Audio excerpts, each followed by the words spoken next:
ጽናትና ሶሲ ሲደባደቡ ኪራ ደርሶባቸው ነበር።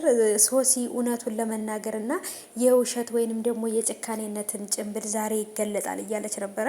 ጽናት ይሄን ነገር እንዳደረገች ለኪራ ስትነግረው ኪራም እንግዲህ እኔ ሚስትህ ነኝ ከሷ ይልቅ እኔን ማመን አለብህ፣ እኔ እናንተን ለማለያየት ብዙ ድራማ ሰርታለች ከዚህ በፊት ታውቃለህ ብላው ነበርና ከሷ ከሶሲና ከጨበርዬ ውጪ ማንም ይሄን ነገር የሚያውቅ ስለሌለ ሁለቱ ካልተናገሩ ኪራ ይሄ ነገር ሊያውቅ አይችልም ማለት ነው ውዶቼ።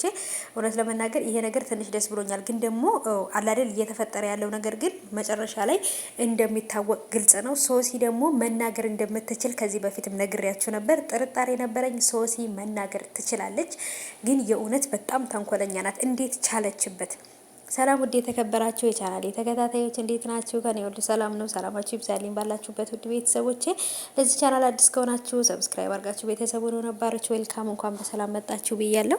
ተወዳጁ የጽናት ድራማ ተለቆልናል። እውነት ለመናገር ያው እንግዲህ እንደምታውቁት የጽናት ድራማ እንደ በፊቱ አዲስ ነገር ምንም የሆነ በቃ አይደል የሚያጓጓ ነገር የምንጠብቀው ነገር እያልሆነ እየመጣ ስላልሆነ እየደበረን ነው እያየን ያለ ነው። ግን ደግሞ ቢሆንም መጨረሻውን ለማወቅ ስንል ግን እያየን ነው። አብሽሮልኝ መጨረሻውን እስከምናይ ድረስ መጠንከር አለብን።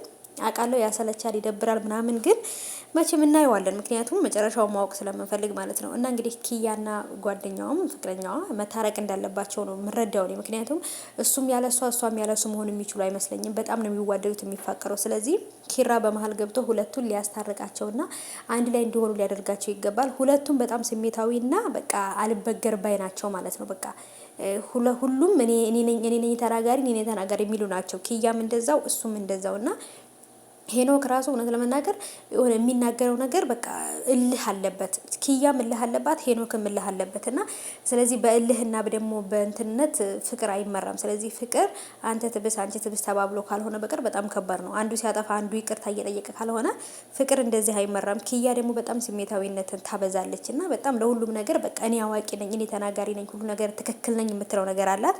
ይሄ ነገር ደግሞ ፍቅር ላይ አይሰራም። ስለዚህ ለራሳችሁ ለህይወታችሁ ሊጠቅማችሁ ይችላል። ግን ደግሞ ለፍቅር ህይወት ደግሞ እኔ ብቻ ትክክል ነኝ እኔ ተናጋሪ ነኝ የምትሉ ከሆነ ፍቅራችሁ መጨረሻው አያምርም ማለት ነው። እና ጽናትም እንግዲህ ጋይሶችዬ ሶሲንና ኪራን እንግዲህ ለማሳመን እየሞከረች ነው። ምክንያቱም ይሄን ነገር እሷ እንዳላደረገችው እኔ ሚስትህ ነኝ ከሷ ውጪ ከሷ በላይ እኔ ነው ልታምነኝ የሚገባው ምናምን ብላ ኦኬ ከዚህ በፊት እስካሁን ድረስ ድራማ እየሰራችብኝ ነበር እንዴ ብሎ ከቤት እንድትወጣ አድርጓታል። ሶሲ ከቤት ወጥታለች። እንደውም በዚህ እልህ የተነሳ ገና ብዙ ነገሮችን ታደርጋለች ብዬ ነው ያሰብኩት ሶሲ ማለት ነው። ምክንያቱም በጣም ብዙ ታሪኮችን ብዙ ነገሮችን ታመጣለች ብዬ ነው የማስበው። ምክንያቱም ከዚህ በፊትም ጽናት ጋር እልህ ስላለባት አሁንም ደግሞ እውነቱ እስከሚጋለጥ ድረስ በጭራሽ አርፋ ትቀመጣለች ማለት አይቻልም። ምክንያቱም አሁን በጣም ተናዳለች። የተሸናፊነት ስሜት ስለተሰማት አርፋ የምትቀመጥ አይመስለኝም። ጽናት ከዚህ በኋላ እንደውም በደንብ ሶሲ ልትጠነቀቃት ይገባል። የሆነ ነገር ልታረጋት ራሱ ትችላለች። ምክንያቱም የተናደደ ሰው መበቀል የሚፈልግ የተሸነፈ በቃ ወይንም ደግሞ ተሸንፍ ያለው ብሎ የሚያስብ ሰው የሚያደርገው ነገር አይታወቅም። ስለዚህ መጠበቅ አለባት ራሷን። እና እንግዲህ ቅዱሴ ደግሞ ቤተሰቦቼ የጨበርዬ ከየበፊት ፍቅረኛ የነበረው ልጅ ከጓደኛው ጋር ሆኖ ቅዱሴን ይዘውታል።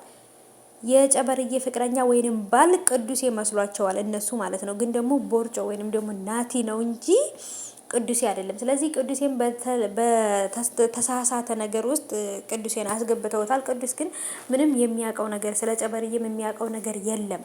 እና እንግዲህ የእሱ ፍቅረኛ መስሎት እሱን ለመጉዳት እየሞከረ ነው። በቀጣይ ትዕይንት ላይ ታዩታላችሁ ማለት ነው። አግተው ይዘውት እንደውም አንቀው ጨለማ ውስጥ ነበር ይዘውት የነበሩት። ሊዘርፉት ወይንስ ደግሞ ምን ፈልገው ነው? እኔ እንጃ።